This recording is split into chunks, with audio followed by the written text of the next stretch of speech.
Well, welcome to another episode of Back to Paranormal. My name is Brian Mitchell, and I'm sitting right next to my wonderful and beautiful co-host, Marjorie. Marjorie. Hello. How are you doing today, Marjorie? I am well. Thank you. I am well as well. I was just about to ask you, how are you? I'm just, because I heard it in my head, and I just, I knew it was coming. No, there's no magic to that one. I just knew it. I'm happy to see you. It's been a long day. Yeah, long day. You're beautiful, by the way. I love you. I love you too. Anyway, this is a show where we talk about a lot of different things. We talk about spirits and ghosts and near-death experiences and after-death experiences and Bigfoot, UFOs, and all that wonderful stuff. And today is our special show where we're going to actually answer some questions. Meet and greet. A meet and greet. We've been asking for, this is our 13th episode. It is. Lucky number 13. It was my grandmother's lucky number. It was my father's birthday. That's why it's a lucky number. Friday the 13th, yeah. Friday the 13th. So anyway, what are you having tonight? You know, we always start off this show with revealing what we're having to wet our whistles with. And what are you wetting your whistle with tonight? Well, Brian, I have poured you a White Claw on ice in a big frosty cup. It looks really yummy. I haven't had it yet. No. And we're going to toast, I guess. We shall. And I gave you the black cherry flavor you love so. Okay. And what are you drinking? I am drinking Weihenstephaner. Just like I did last night when we were guests on United States of Paranormal. We were guests on United States. It was a recorded thing, and they're going to edit it, and it's going to be on the 31st. The United States of Paranormal. That's the name of the show. So here's a little. You know what? Here's toast. Let's do the toast. The Three Musketeers. Okay, 1, 2, 3. Boop. Whoa. This is to you, Bobby, Jeremy, Jennifer. Yes, it was thank you. such a pleasure to visit with you. It was a lot of fun. So, that's a show to look forward to. Boop. There you go. One more? Here we go. Yeah, okay. boop. It's a double boop. The double boop. The double boop. There we go. This is from the world's oldest brewery. Okay, so it's a Hefeweiss. It's a wheat beer. Right. We should just call it the Burgermeister Burger beer. We should call it Burgermeister But Burger. that wouldn't be right to the, No, I don't think the Bavarian...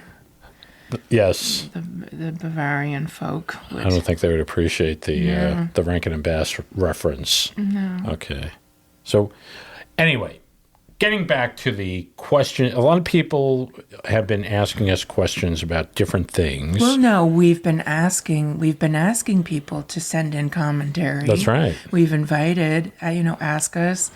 And so now after 13 or 12 episodes, we've accumulated just about enough to have a meet and greet episode. A meet and greet. In tribute to our lovely listeners. But we're not actually meeting them. We're taking questions from them. Well, so. I mean, in a sort of in theory, we're yeah. Okay. So it's a virtual meet and greet. Yeah. But not really. Well. In written form. Thank you for your questions. Thank you, everybody, for the questions you've been asking us. And we're going to take the first one, and you're the keeper of the questions, so I'm really excited because I haven't heard any of these. Okay, maybe one. Don from Brooklyn, New York. Hey. There you go. Your fellow friend from Brooklyn. Okay. Yeah. Thank you for doing the podcast. I am a big fan. Thank you. Oh, thank you. It's so nice. Thank you. We appreciate all our fans. So. We are your fan, okay? Okay. Especially for sending us a question. Okay, so question there's a question attached to that? Yes. Oh, okay. My question is, have you both ever witnessed a ghost? Thank you. Oh. Okay. So like a full body apparition, a ghost. Have you ever seen a full body? Okay. I honestly will just say in a nutshell, I'm not certain. When I've thought about this since I was a very small child. I was lying in my bed. I was so small. I was still in like my youth bed, like my little, where you graduate from the crib. And I looked up and just it was at the time when, you know, you're little and you still kind of want your doorway half open to your bedroom. This is like years before you start slamming it in your parents' face. So, which I never did.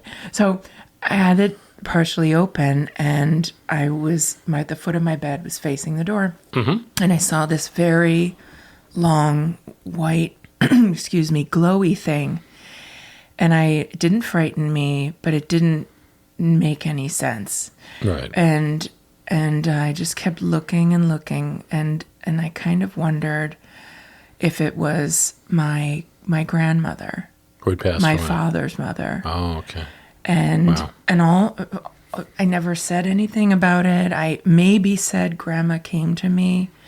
Maybe but probably not. And I always wondered about it. Was it a dream? Did it really happen? Because, you know, you're so small and those memories fade away with time. And then a few years ago, my mother told me my grandmother, my father's mother, passed away when I was quite small.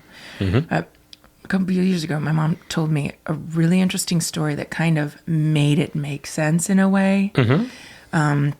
I was very small, and my grandmother was dying at that time, and she had terrible cancer, and she came to visit us.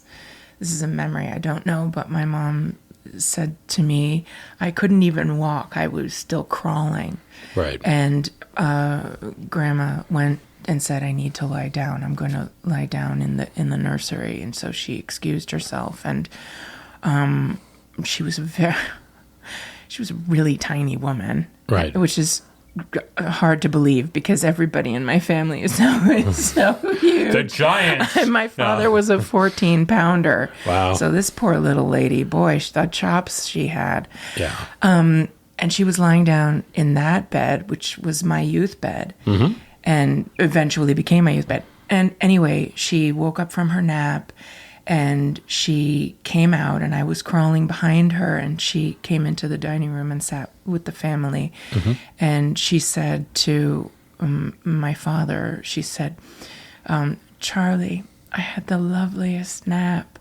Halfway through, I woke up, and I felt this tiny little hand holding my hand. This is exactly how my mother told the story. So, Right. Holding on to my hand, and apparently, I guess, I crawled.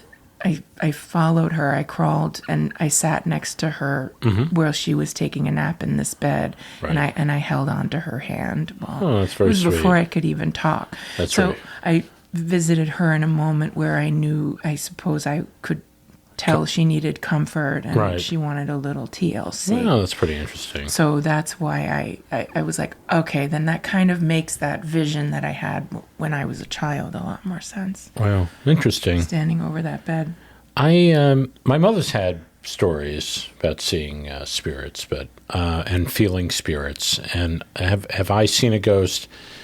The closest to that is, and I've told the story on the podcast, is waking up in the middle of the night and seeing somebody towering over me, and it looked like the silhouette of a Native American, and complete with headdress. And I looked, and I turned around, and I went back to sleep because I did not feel threatened by it. But it was the only time in my life that I'd ever seen anything that was an apparition of something. It was not. If it was somebody in the room, I would have shot up out of bed. You know, if it was somebody, you know, because. But there was nothing threatening about it. It was almost like he was like looking over me. And this happened maybe when I was in my late 30s, early 40s. And it just happened once. So there you go. So that's my answer. Interesting. Yeah. Interesting. But I've had other things happen that that happened. showed me that something was present in the house. And this is on Long Island. There was something definitely kind of in the house. So, Yeah. Anyway. I have too, but not this. The story I tell is the closest I can think to actually seeing an apparition. Yeah, So, okay, now we have a question from. Okay. These are exciting. Kelly. Everybody's sitting on the edge of their seats and they're waiting for the next one. Tender hooks. Okay. Kelly, Georgia. From Georgia. On a recent podcast, you were talking about the show UFO Witness, and you seem to be making fun of the subject of UFOs. I feel bad. You said you were believers, so I'm a bit confused on where you stand on the subject. Oh. Okay. All right. Well, I actually appreciate someone bringing that up. That's no, it's a good point. Yeah. No, we weren't. We're not criticizing the fact because we both kind of. I think you've had people in your life that had experiences, and I know people that had actual film of things, and I don't know how they acquired it. Well, I kind of have an idea how they acquired it, but we do believe that there is something, and we're not sure if it's of this world, where it's people are already here and they basically kind of come out in these spacecraft and stuff like that, or it's something from outer space, but we do believe it. But in the instance of that particular show, we weren't making fun of UFOs. We were kind of just going off on the show itself because, you know, there are good and bad shows. There are shows that have a lot of cred. You know, there's a little bit of cred behind it. You know, Yeah. and this particular show, we're kind of goofing on it a little bit. And but we didn't. You know, I think we were.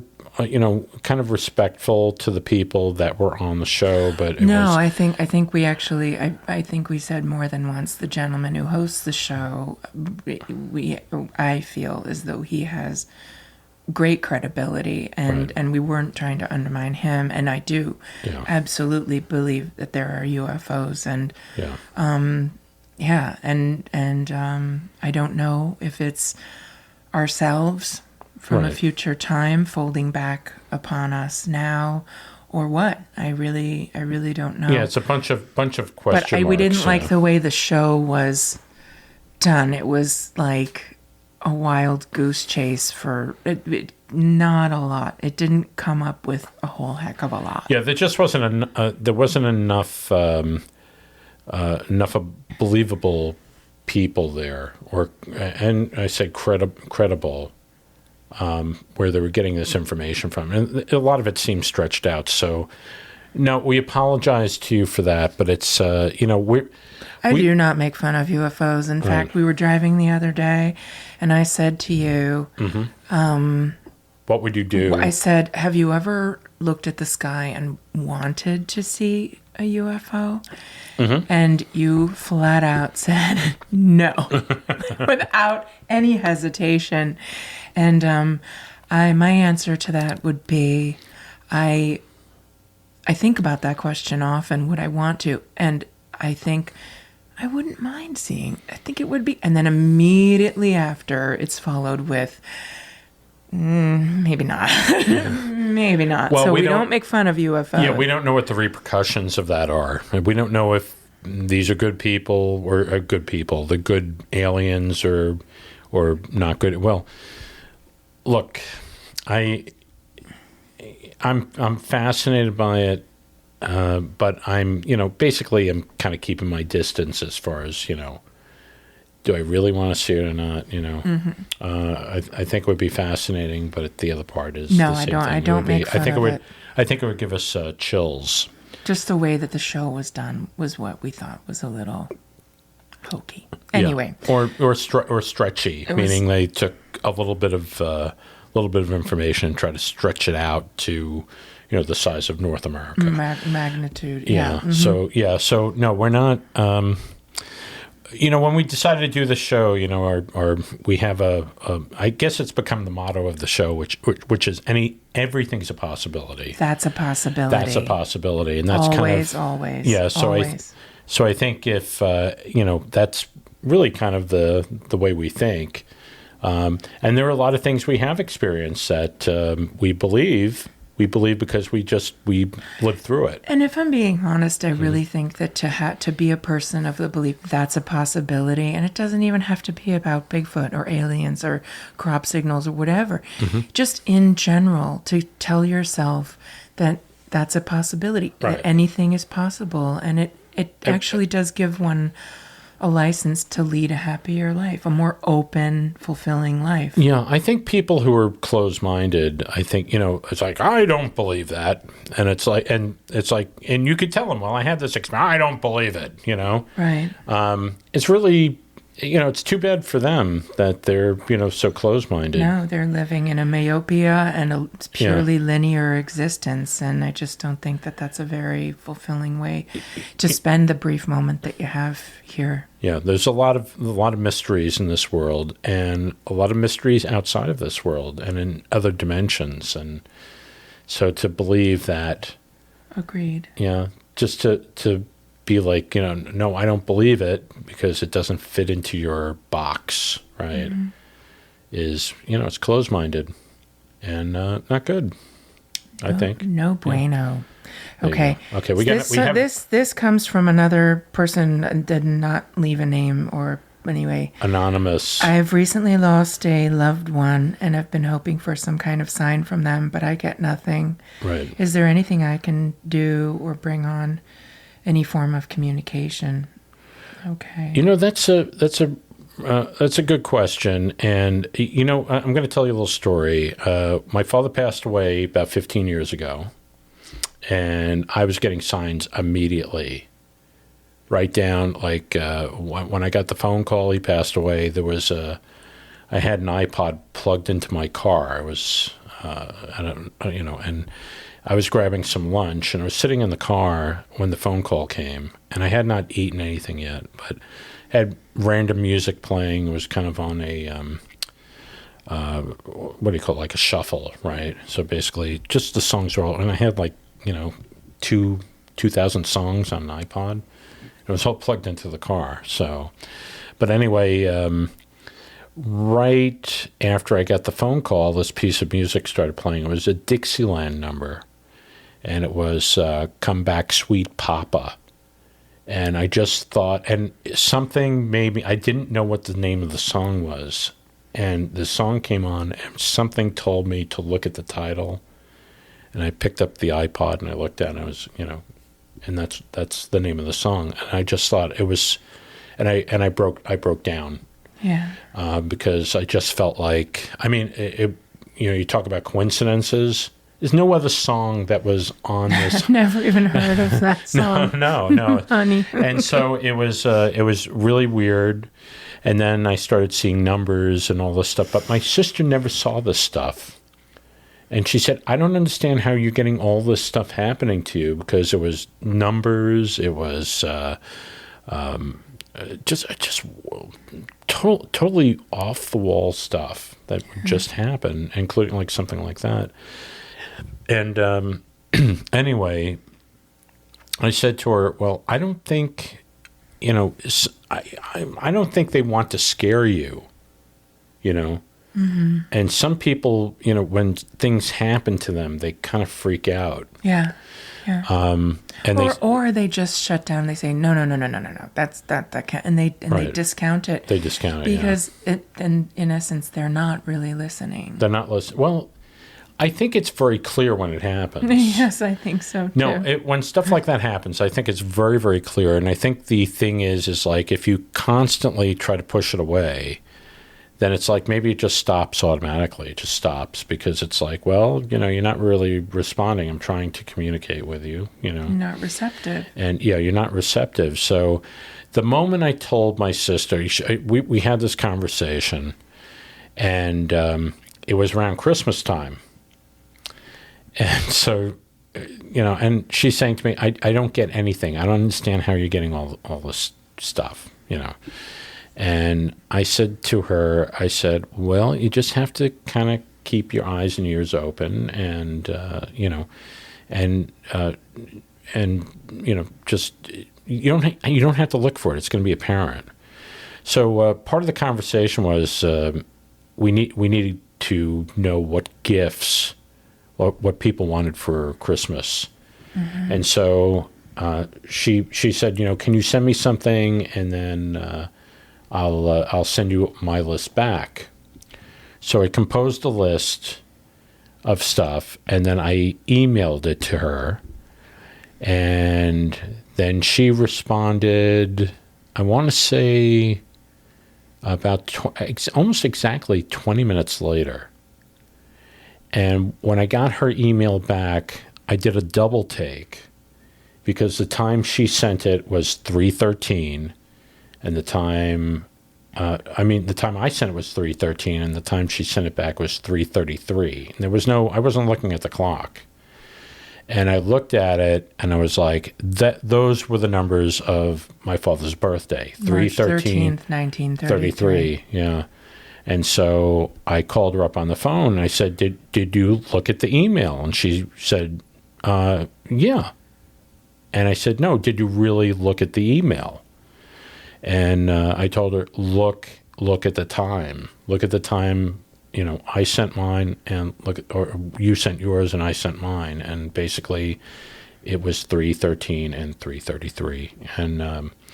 And she kind of did like a, I don't want to say double take, but it was kind of like there was a pause on the phone, because because it was right there in front of her. And your father has sent you those numbers all the time. All the time. We will definitely do a show about, signs like this, numerical signs, bird signs, those kinds of things. We definitely will. But moving on to the next question. Have you had anything? Not numbers, but birds. Yes, right. And it's unbelievable. It's just unbelievable, the situations. Right. But yes. Can I just say one more thing? Yes, my love. I think if you have to be receptive, and you got to be brave about it. And I think if you say a prayer, I think a heartfelt prayer to please show me a sign that you're still around, I think there's an answer. Also, if you do good research and you find a reputable psychic medium, that if you really seek that kind of help, they will help you. Yeah. Don't let yourself get taken advantage of. But if you really do a lot of research, you got to do some research. Yeah, they're good. There are people that really are amazing, and they want to help because that's their calling, and that's the gift that the Lord gave them. Yeah, there are people out there that don't, they think it's like from a bad place. But I sat in on, I had 2 readings done, one that was unsolicited and one that I actually went to her, and it was after a lot of research, and it all comes from love. There's nothing negative about it. It's basically, it was just all wonderful stuff, and it's just basically saying, your father's still there, your uncle is still there. He's just, he's gone from, here. Yeah, we're lucky enough to be having her as a guest on our. On a very upcoming show very soon. Yes, she's very talented. Okay. And very nice All right. woman. Yes. The next question. I really enjoy the podcast, especially when you each have a drink to start things off. I was wondering if you two are already having a drink or two to loosen up before you begin the podcast. That's Marie from Boston. From Boston. Yeah. Marie. I'm kind of a teetotaler. You are a big teetotaler. I have a drink. Part of the reason why we do this, by the way, is we're just trying to invite you in. It's almost like you're convivial. We're trying to create a convivial, friendly atmosphere. Yeah, so it's like you're having a cocktail with us, and we're sitting and talking to you about this stuff on the patio. And when we started this, I don't think I think it was just a way of kind of breaking into conversation when we started the podcast doing this, right? But it needs to be said, Brian. Yeah. We don't need any alcohol to loosen up. This is how we are at 8 a.m., at 7 a.m. This is how we are. This is just how we are. That having been said, right. I think the last podcast that we recorded, yeah, I I was wearing your big fluffy robe. That's right. And the old King Cole. The old King Cole. Yeah. And it was so hot, and I had so many things to do that day. Yeah. And I literally was sweating from just going from the store to the car in the parking lot. And I sweated all day. And she's listened. Very pretty when she sweats. Thank you. Oh, you're welcome. I'm not. But, I was just depleted by the time we sat down to record, and I listened. I don't really generally listen to our episodes because I don't like hearing myself, but I listened to this one, and as I listened to it, I could only listen to like 10 or 15 minutes because I just was like, you sweated all day, and then you sat down and you had this alcoholic beverage to do the show, and I sounded. I didn't think so. No. Maybe you thought so. I kind of feel like I sounded a little like loopy, tipsy. Tipsy, smashed. You're smashed. No, but no. We don't. We typically don't have a drink before the show. We're just we're doing it because we're inviting you into our home, and we just want to have a fun little visit. Yeah, that's kind of the way that we just want it to feel like you came over as our guest. Right. I mean, there were times that I don't know. Have I ever had? I've had tea. I think. Have I ever had that on the show? I serve you all kinds of beverages. Also, like we right have after a lot this, of other other questions. Okay. We got to get through it. I am okay. Why are there pictographs in the pyramids in Egypt and in Mexico with exactly the same images? Okay, that is a great question, and I'm sure everybody asks this. Right. And we should it's really. amazing. Who would that come from? That came from. Is that from? Here. It's from Adrian. Oh, Adrian. Adrian. That's from Adrian? I think it's from Adrian. Hey, yeah, Adrian. I think that's Adrian from New York, Westchester, Bronx area. I think. Okay. Yeah. So no, it's a good question, and I have no answer for it.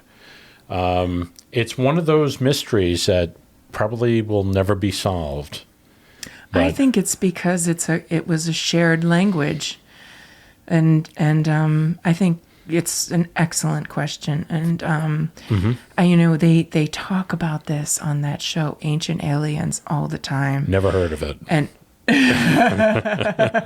and like we say that's a possibility. Yeah. The ancient alien theorists say yes. Uh-huh. Make that a drinking game and talk everything. About who's tipsy after that. Yeah, you watch that show when they say that thing. They say ancient. What is that? Ancient alien theorists say yes. And every time that happens, I go no.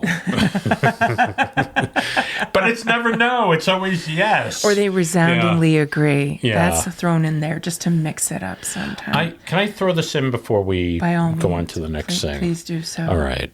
There's been a lot of creaking tonight, and it sounds really creepy, and so I'm a little bit spooked by it. I don't know. But no. Yeah, we were recording something a little bit earlier, and I had to stop. Yeah, because there was a lot of weird noises. Is there someone in the hall?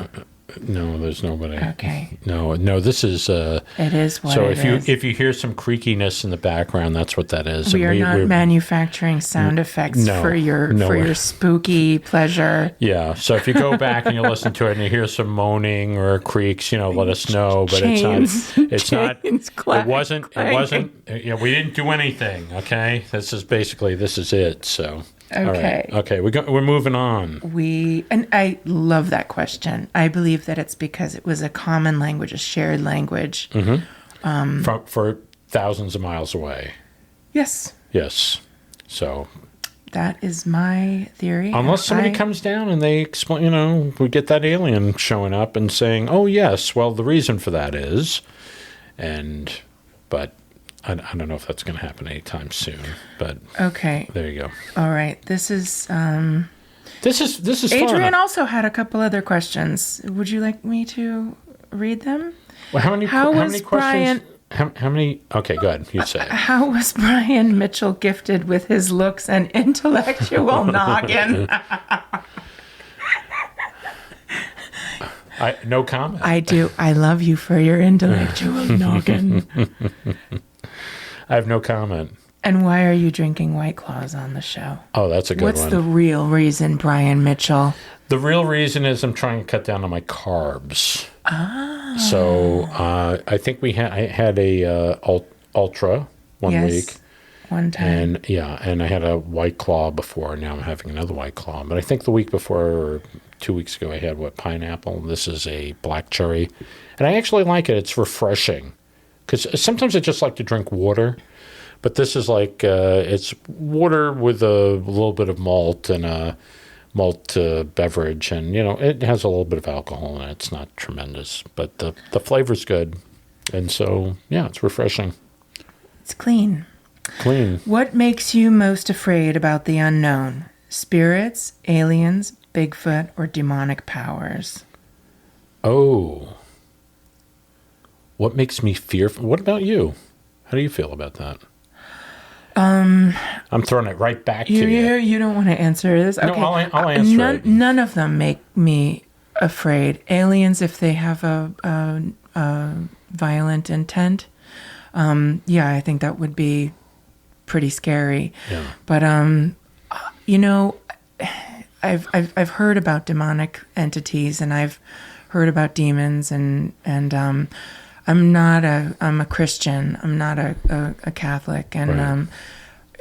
Honestly, I've had a lot, and I've seen the scary movies. I love scary movies, and a lot of them have to do with that demonic possession and right. Mm-hmm. People here on Earth who are doing evil wrongdoing to their fellow man because of their belief in these powers. I don't believe in them, and I know that Christ is my sword and shield, and that is why I've been in so many scary situations, Brian, in my life. Yeah. I mean, I've been in. Look, I was raised in New York in the 70s. Okay. Yeah. And there ain't nobody tougher. But I know that my personal belief for me and what works for me when I'm in a jam is that Christ is with me. Yes. Okay. I feel the same way. I think people attract energy. And I think there are spirits here that I think people here, they're good and they're bad people. There's evil people here. And I don't think, I don't know if I believe in that whole demonic thing, but there are people that are definitely, kind of along those lines. And so if somebody is here with that attitude and they die, are they, if they don't go to the other place and they kind of hang out here, it's probably going to be the same personality. So if they were nasty here, they were a bully here, they would probably be the same way in a house, especially if somebody's moving into it. And we watched something yesterday that we did an interview yesterday, and one of the people actually were on that show, A Haunting, and so they had some evil. They said it's an evil. They say it's an evil spirit. Well, he shoved her down the stairs and stuff. Okay, that wasn't very nice. That wasn't very nice. Mister. But the point is that if you got bad people here and they pass over to the other side, and they don't get redeemed by going into heaven or whatever what that place is, and they decide to stick around, they're probably going to just have that same personality. So if they were not nice in real life, they're probably not going to be very nice when they pass over. And that's kind of the way I look at it. And I know, we talked about kindred spirits, and I think Amy Bruni kind of feels the same way about that. So, and the other thing too is I think you attract a certain type of energy. I think if you're positive and you think of good things and you do good deeds and stuff like that, I think that thank you so much. Bumping into the table here. I think you attract like energy. Mm-hmm. So I think your attitude is very, very important. So if you have good attitude, you can attract good things, and if you have a bad attitude, all these bad things, even if it is a good thing, you may perceive it as bad because that's where your brain is at, that's where your mind is at, and that's my belief. Yeah. I hope that answers the question. I think that is a good question. But okay, all right. That having been said, if you're in the middle of the forest and you're all alone, Right.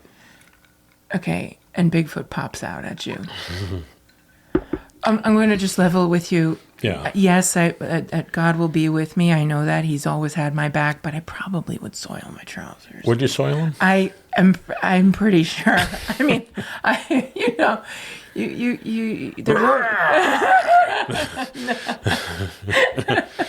Hello, madam. I'm Bigfoot. How you doing? Why are you soiling your trousers for? I don't even do that, and I'm Bigfoot. Yeah. Oh, yes, you do.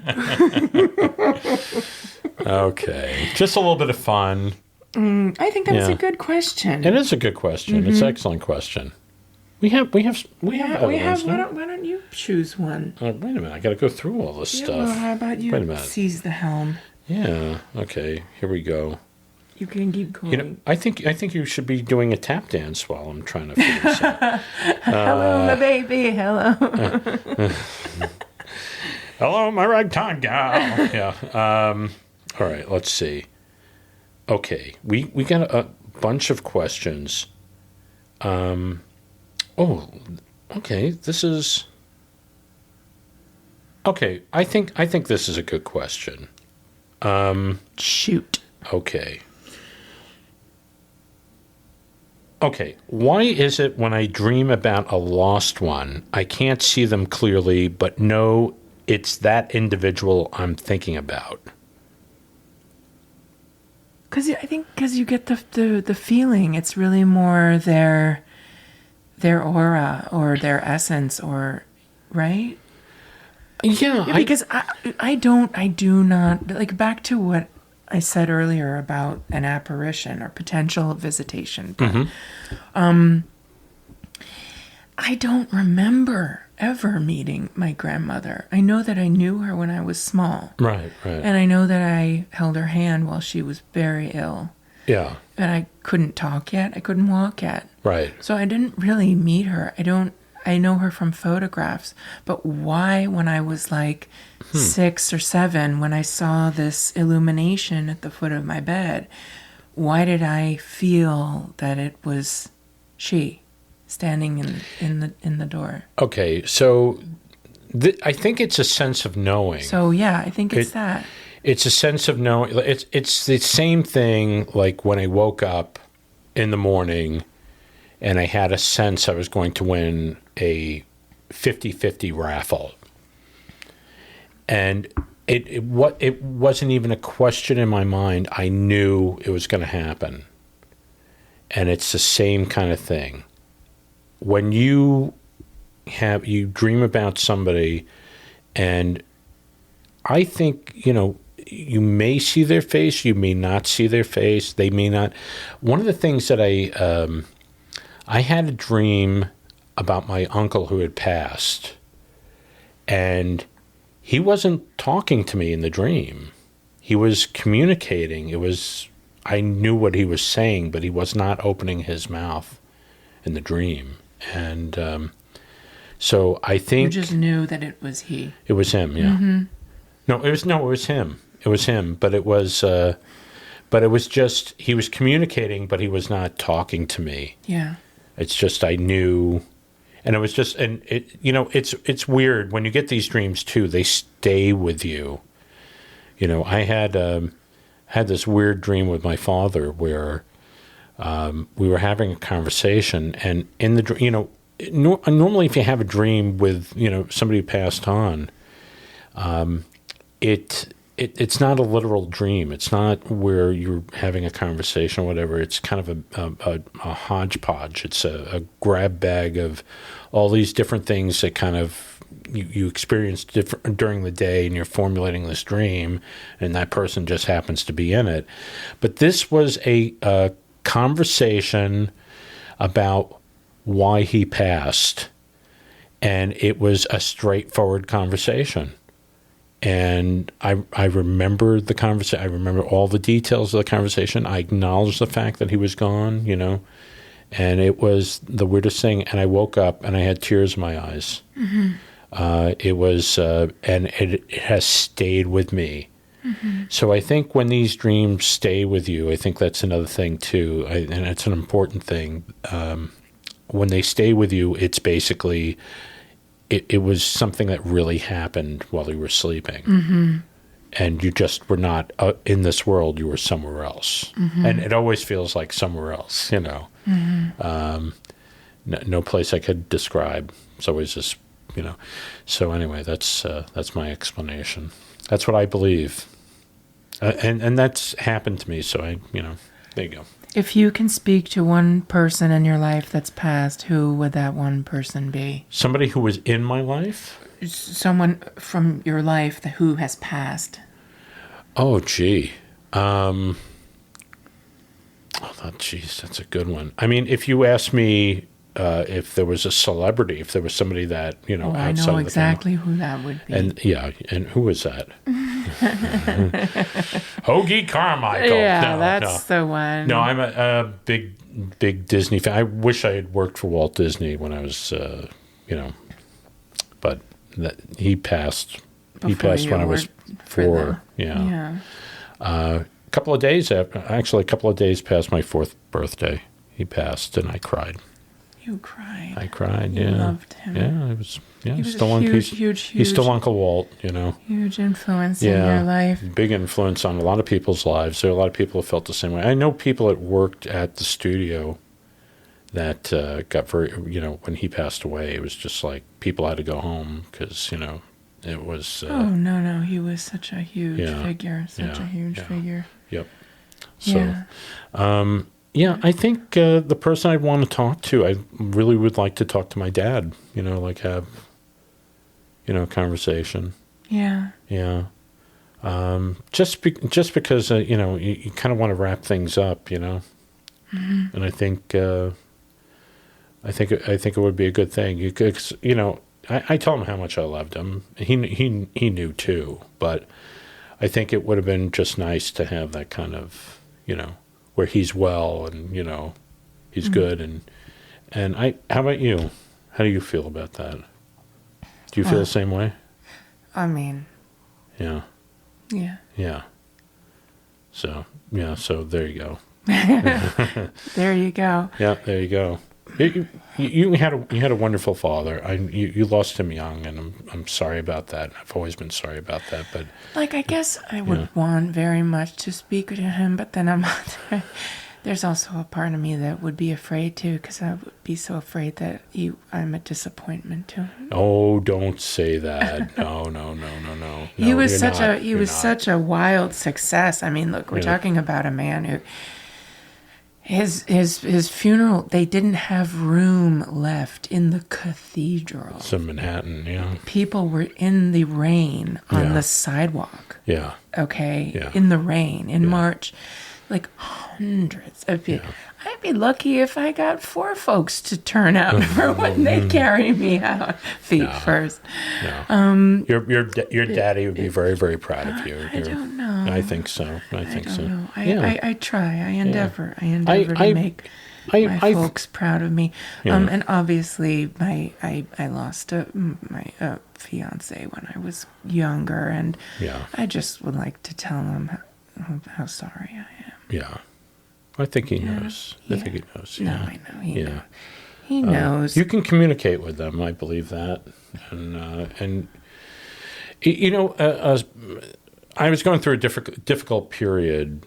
All I know, for one, is that I know this, and I know this in my heart, that they are both in a much more beautiful place, and they both deserve that. All 3 of them. Yeah. But I do want to say this, though. All right. Please. No, I was going through a difficult period, maybe 12 years ago, 12, 13 years ago. And I think everybody has moments like that. You go through a tough time. And so I was praying to my father, who had passed away a couple of years before.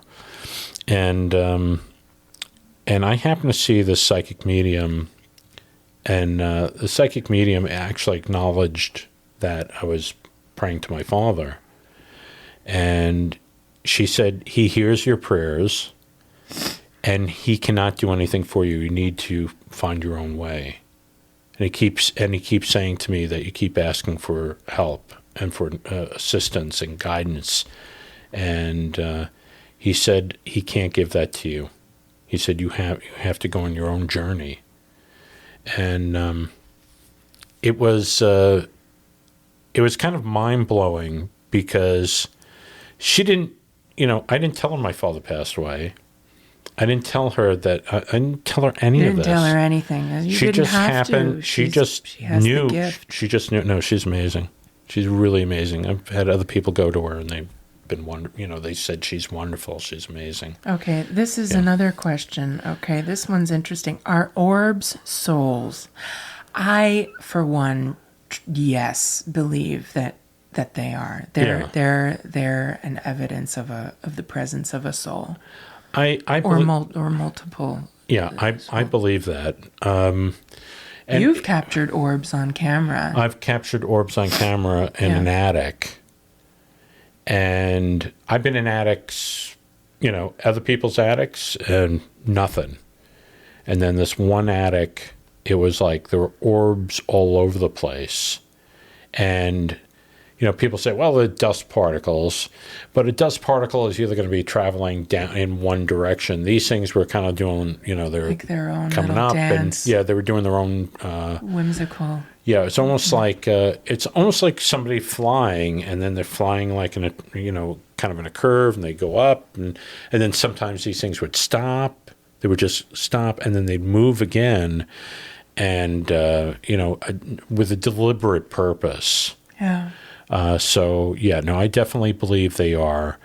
And, I will say one thing. Some people believe it's like you're in the physical body, and now you're like this little orb, but it's your essence. Could be 28 grams. 28 grams? Yeah. Of what?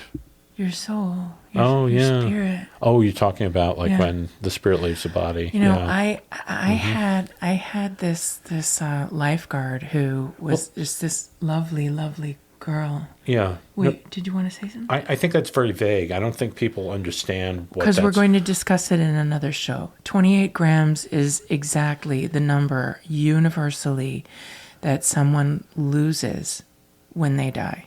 Yeah. They weigh people right before you pass and then right after you pass. Yeah. It's the same amount. Everybody, doesn't matter how big you are, it doesn't matter. It's universal. It's 28 grams. Yeah. Okay, so I had this lifeguard who was this lovely girl. She was just she just had the light just shining out of her eyes and this beautiful smile, and I used to swim laps every single day, and she was there, and I would say hello, and I would wish her a good evening and all that. Right. And she said, when you get out of the pool, or she said to me one time, she's like, when you get out of, she goes, I love watching you swim. She said, it's beautiful. And I said to her, it's like, it makes me so happy, because the man who taught me to swim was amazing. I mean, he gave me such a gift. It was beyond swim lessons. It was just beyond, and it was such a gift from my parents to provide me with that technique. And I would get out and I'd be so happy, and she was always, you're always glowing when you get out of the pool. And I said, well, it makes me so happy. And she said, no, I see light. And I didn't understand what I didn't understand what she meant, and I was like, "That's a lovely thing to say, dear," Yeah. And I said, "I hope you have a good night. Get home safely." And then finally one day she came in, and she had brought a bunch of photographs of her, like at a birthday party, at a picnic, at a bachelorette party with her family. And in every single photograph, this girl was the only one, but was surrounded in every photograph, surrounded by orbs. Wow. And then you would look at all the other people in the picture. And none. And no orbs for you. Guardian angels. And she said, I'm just trying to show you like what I see. Yeah. And the hairs are standing up on my arm, on my arm right now. And I was like, that's fascinating. Isn't it? And it was like, that's what she was like, yeah, well, this is what happens to me. Yeah. I'm giving myself goosebumps. No, those yes, wonderful. to answer your question, I do feel that Right. orbs are souls. Yeah. And they're perfectly lovely. I think so. Well, I think there are spirits all around. I think that, like I said, there's good spirits looking over people and trying to. I think it's that time. I think so too, my Yeah. Thank you all for all of your beautiful, wonderful, thoughtful, and thought-provoking questions. Please keep them coming because I really enjoy this. I like talking to you. Yeah, we love talking to you. Yeah. We love doing this. This is a lot of fun. And expressing, what we believe and we want to hear what you feel. Yeah, if you have any stories. I mean, we have people have sent stories to us, which was really wonderful, and we're going to talk about them on some of the future shows. Some are really creepy. Some of them are really, really great. Yeah. And thank you for sending them. Yes, so we'll save those for another show. But what do we have to say? We got to say a few things here about the. Again, thank you so much for having us as your guests last night, United States of Paranormal. But if you haven't subscribed to a service for the show, I just want to mention that again. So, it's our usual thing. Please tell friends about us, let them know about us. And if you haven't joined our Facebook page, please do that. We do have a website that is going live. It hasn't gone live yet. It's just a placeholder up there. It's backtoparanormal.com. But if you have any comments, you can put them on Facebook on our page, or you can privately send them to us at comments at backtoparanormal.com. Yes, we actually broke down and got a website. So anything else to add? No. Thank you for listening. Yeah, thank you, everybody. And we'll see you all next week on another episode of Back to Paranormal. Good night, everybody. Thank you. God bless. God bless. Take care.